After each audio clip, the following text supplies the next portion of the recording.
السلام علیکم ورحمۃ اللہ وبرکاتہ۔ ہم آپ کا اپنے چینل دینیات ود مونیشا میں آپ کا استقبال کرتے ہیں۔ کیسے ہیں آپ سب؟ امید ہے آپ سب خیریت سے ہوں گے۔ آج ہم دینی تعلیم کے رسالے نمبر 1 کا 18واں سبق شروع کریں گے، جس کا نام ہے برائی کے بدلے میں بھلائی۔ آج کے سبق میں ہمارے حضور صلی اللہ علیہ وسلم کی زندگی کا ایک پیارا واقعہ بتایا گیا ہے۔ آپ اس واقعے کو ضرور سنیں اور پڑھیں تاکہ آپ کو یہ اچھے سے سمجھ میں آ جائے۔ چلیے اب ہم اپنا سبق شروع کرتے ہیں۔ بسم اللہ الرحمن الرحیم۔ دینی تعلیم کا رسالہ نمبر 1، سبق نمبر 18، برائی کے بدلے میں بھلائی۔ ہمارے نبی حضرت محمد مصطفیٰ صلی اللہ علیہ وسلم ایک دفعہ سفر کر رہے تھے۔ جب بھی ہمارے نبی صاحب کا نام لیا جائے تو ایک بار درود شریف ضرور پڑھیں صلی اللہ علیہ وسلم، یعنی کہ ایک دفعہ ہمارے نبی حضرت محمد مصطفیٰ صلی اللہ علیہ وسلم سفر کر رہے تھے۔ دفعہ یعنی کہ مرتبہ۔ دوپہر کا وقت ہو گیا، گرمی سخت تھی، اس لیے تھوڑی دیر آرام کرنے کے لیے ایک جگہ ٹھہر گئے۔ یعنی کہ دوپہر کا وقت ہو گیا، دوپہر بہت گرمی کا وقت ہو گیا۔ سخت یعنی کہ بہت زیادہ، اور ٹھہر گئے یعنی کہ رک گئے۔ دوپہر کا وقت ہو گیا، گرمی سخت تھی، اس لیے تھوڑی دیر آرام کرنے کے لیے ٹھہر گئے۔ سب ساتھی اونٹوں سے اتر کر آرام کرنے لگے۔ پہلے زمانے میں اونٹوں اور گھوڑوں پر ہی سواری یا سفر کیا کرتے تھے۔ پہلے گاڑیاں یا موٹر بائکس نہیں ہوا کرتی تھی، اسی لیے سبھی اونٹوں سے اتر کر آرام کرنے لگے۔ ہمارے نبی صاحب بھی تھوڑی دور ہٹ کر ایک درخت کے سائے میں، یعنی کہ ہمارے نبی صاحب صلی اللہ علیہ وسلم بھی تھوڑی دور ہٹ کر، یعنی کہ اپنے ساتھیوں سے ہٹ کر ایک درخت یعنی کہ پیڑ کے نیچے، پیڑ کے سائے میں، درخت کے سائے میں لیٹ گئے، یعنی کہ پیڑ کے چھاؤں میں لیٹ گئے، آرام کرنے لگے۔ آپ صلی اللہ علیہ وسلم تھکے ہوئے تھے۔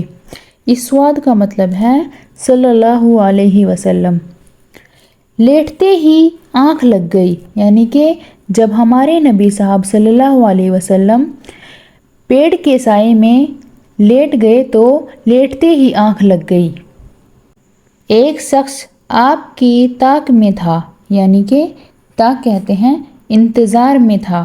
اس نے دیکھا کہ آپ صلی اللہ علیہ وسلم ساتھیوں سے دور ہیں اور سو رہے ہیں۔ اس نے سمجھا موقع اچھا ہے، یعنی کہ موقع کہتے ہیں وقت کو، یعنی کہ یہ سمے بہت اچھا ہے۔ یعنی کہ جو شخص تھا آپ صلی اللہ علیہ وسلم کی طاق میں تھا، اس نے دیکھا کہ آپ صلی اللہ علیہ وسلم ساتھیوں سے دور ہیں اور سو رہے ہیں، اسی لیے موقع اچھا ہے۔ وہ لپکا آپ صلی اللہ علیہ وسلم کے سرہانے پہنچا اور تلوار سونٹ کر حملے کا ارادہ کر لیا۔ یعنی کہ وہ جو شخص تھا وہ آپ صلی اللہ علیہ وسلم کو مارنے کے لیے آپ صلی اللہ علیہ وسلم کے سرہانے پہنچا اور تلوار سونٹ کر، یعنی کہ تان کر حملے کا ارادہ کر لیا۔ ایک دم ہمارے حضرت صلی اللہ علیہ وسلم کی آنکھ کھل گئی، یعنی کہ اچانک سے، دم یعنی کہ اچانک سے ہمارے حضرت صلی اللہ علیہ وسلم کی آنکھ کھل گئی۔ دیکھا کہ ایک جانی دشمن ننگی تلوار لیے حملے کا ارادہ کر رہا ہے، یعنی کہ جانی دشمن، جان کا دشمن ننگی تلوار لیے حملے کا ارادہ کر رہا ہے۔ دشمن اس غرور میں تھا کہ وہ پوری طرح قابو پا چکا ہے، یعنی کہ جو دشمن تھا اس غرور یعنی کہ گھمنڈ میں تھا کہ وہ پوری طرح قابو یعنی کہ طاقت پا چکا ہے اور اب آنن فانن آپ صلی اللہ علیہ وسلم کا کام تمام کر دے گا۔ یہاں پر یہ ورڈ آفن فانن غلطی سے لکھا گیا ہے، اس کو ہم صحیح کر کے پڑھیں گے۔ آنن فانن یعنی کہ جھٹ پٹ، یکا یک، ایک دم آپ صلی اللہ علیہ وسلم کا کام تمام کر دے گا۔ اس نے بڑے گھمنڈ سے کہا، محمد بتا اب تجھ کو کون بچا سکتا ہے؟ اس شخص نے ہمارے نبی صاحب صلی اللہ علیہ وسلم سے کہا کہ محمد بتا اب تجھ کو کون بچا سکتا ہے؟ تب ہمارے نبی صاحب صلی اللہ علیہ وسلم نے جواب دیا، ہمارے حضرت صلی اللہ علیہ وسلم نے بڑے اطمینان سے جواب دیا، اللہ، یعنی کہ اطمینان۔ اطمینان کہتے ہیں ایک دم سکون سے، تسلی سے جواب دیا، اللہ۔ نبی صاحب صلی اللہ علیہ وسلم کے اطمینان اور آپ صلی اللہ علیہ وسلم کے اس جواب کا دشمن پر ایسا اثر ہوا کہ وہ ہکا بکا رہ گیا۔ ہکا بکا یعنی کہ تعجب میں آ گیا۔ ہمت پست ہو گئی یعنی کہ ہمت کمزور ہو گئی۔ ہاتھ پاؤں پھول گئے، تلوار ہاتھ سے چھوٹ گئی۔ اس شخص کے شریر میں کپ کپی آ گئی۔ وہ شخص ہمارے نبی صاحب صلی اللہ علیہ وسلم کے اطمینان کے اس جواب سے اس کے اوپر اتنا اثر ہوا کہ وہ ہکا بکا رہ گیا اور اس کی ہمت پست ہو گئی، اس کے ہاتھ پاؤں پھول گئے اور اس کے ہاتھ سے تلوار چھوٹ گئی۔ نبی صاحب صلی اللہ علیہ وسلم اٹھے، تلوار ہاتھ میں لی اور دشمن کو پکڑ کر فرمایا، بتا تجھ کو کون بچائے گا؟ یعنی کہ نبی صاحب صلی اللہ علیہ وسلم اٹھے، تلوار ہاتھ میں لی اور دشمن کو پکڑ کر پوچھا کہ بتا اب تجھ کو مجھ سے کون بچائے گا؟ دشمن اللہ کو نہیں مانتا تھا، اس کا بھروسہ اللہ پر نہیں تھا، وہ تھر تھر کانپنے لگا۔ اس نے خوشامد شروع کر دی اور لڑکھڑائی زبان سے کہا، مجھے آپ صلی اللہ علیہ وسلم کے سوا کوئی نہیں بچا سکتا۔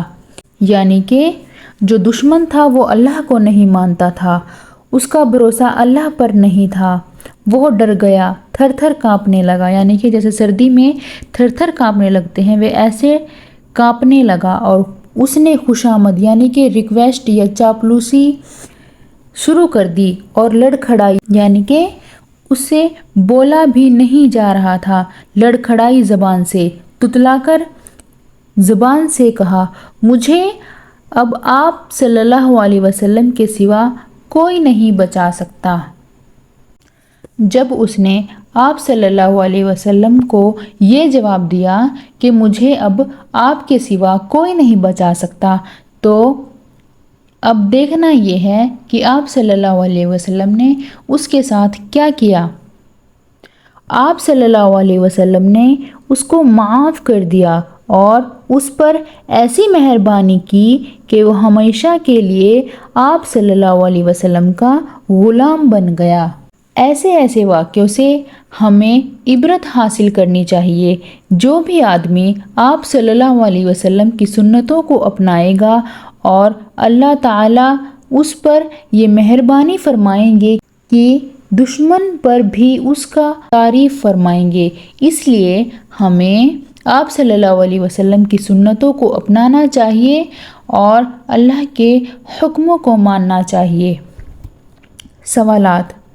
چلیے اب ہم آپ کو ایک ایک کر کے ان کے سوالات بتاتے ہیں اور ان کے جواب بتاتے ہیں۔